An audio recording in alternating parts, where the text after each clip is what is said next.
السلام عليكم، شلونكم بنات؟ شخباركم؟ عساكم طيبين. طبعا اليوم حبيت اراويكم طبختنا الدولمة العراقية الأصيلة. حبيت اراويكم الطريقة بأسهل الطرق يا بنات، اتمنى تعجبكم. سهمكم العافية، خليكم معاي بالفيديو، تابعونا الى النهاية حتى تشوفون الطرق شلون سويتها، تستفادون. اهلا وسهلا بالجميع.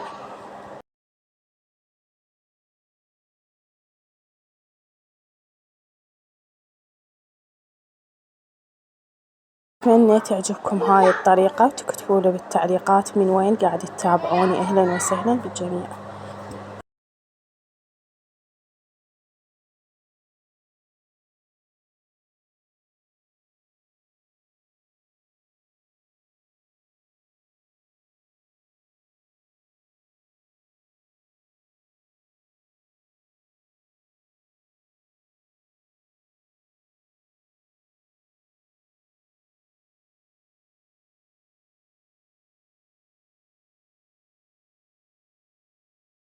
طبعا هنا يا بنات عزلت العضودة واحد، والأوراق هاي مالت السلج واحد حتى أغسلهن بالمي البارد. كل ما خليتهن غسلتهن بداية بمي بارد تظل هاي ريانة على لون خضار، تظل وريانة تقدرين تلفين الدومة بيها بسهولة مثل ما تشوفون يا بنات. هنا راح أخلي عليها هذه الحطة وأنقعه بالمي البارد.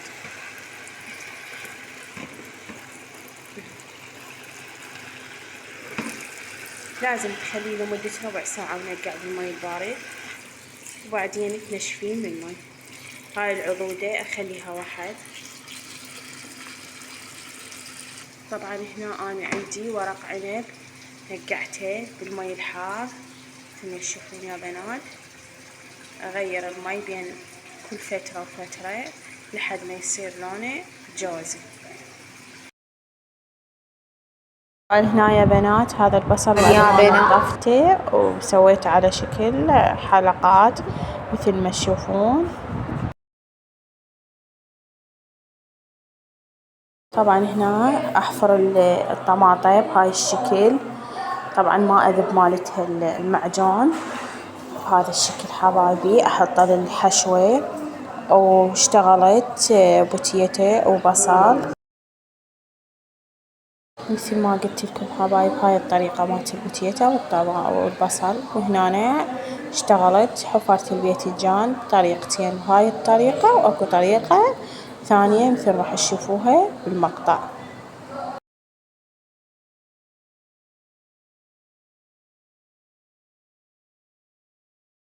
اكتبوا لي بالتعليقات يا بنات يا هي الأسهل طريقة لحفر يعني الباذنجان للدومة أو الكوسة، يا طريقة تحبونها، هاي الطريقة لو الثانية أي أسهل إلكم.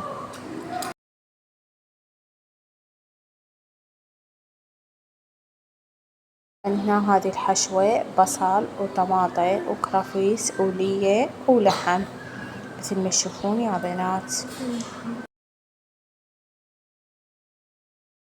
هذا التمن عندي 5 أكواب تمن الجوكر. اكو عندكم تمن محمود، انا استخدم الجوكر. غسلته ونظفته واضيفه على الحشوة مثل ما تشوفون يا بنات. اغسله زين حتى يصفى مية، يصير مية صافي، يلا اضيفه للحشو الدولمة.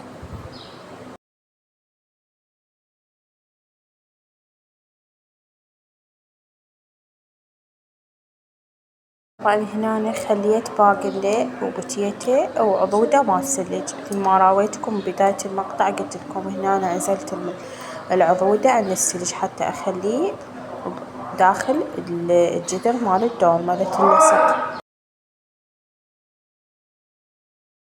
أنا هنا الحشوة كملتها بعد ما ثرمتها وخلطتها. أضيف لها الملح واللمندوزي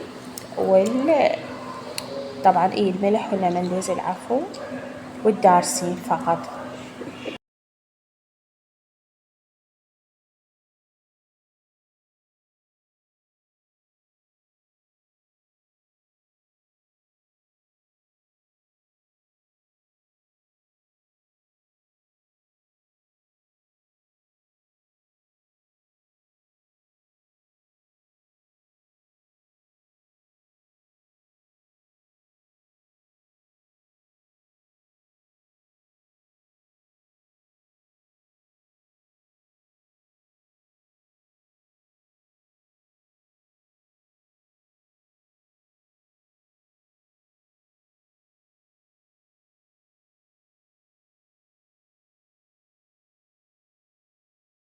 طبعا هنا أخلط التمن والحشوة جيدا حتى تتلابس، بعدين أضيف لها المعجون.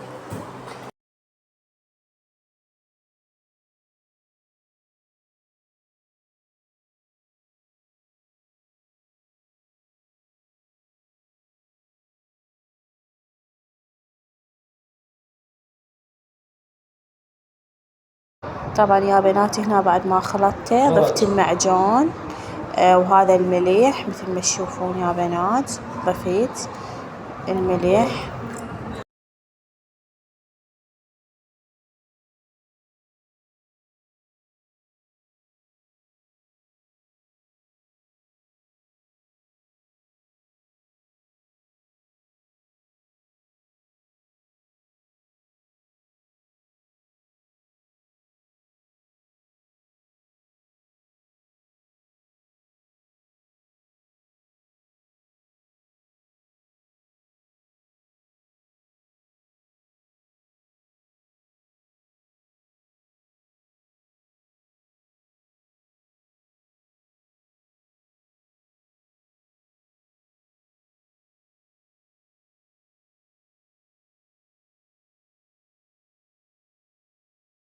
هنا بلشت ألف بيها بهاي الطريقة يا بنات. أتمنى تعجبكم هاي الطريقة، لا تنسون اللايك والاشتراك.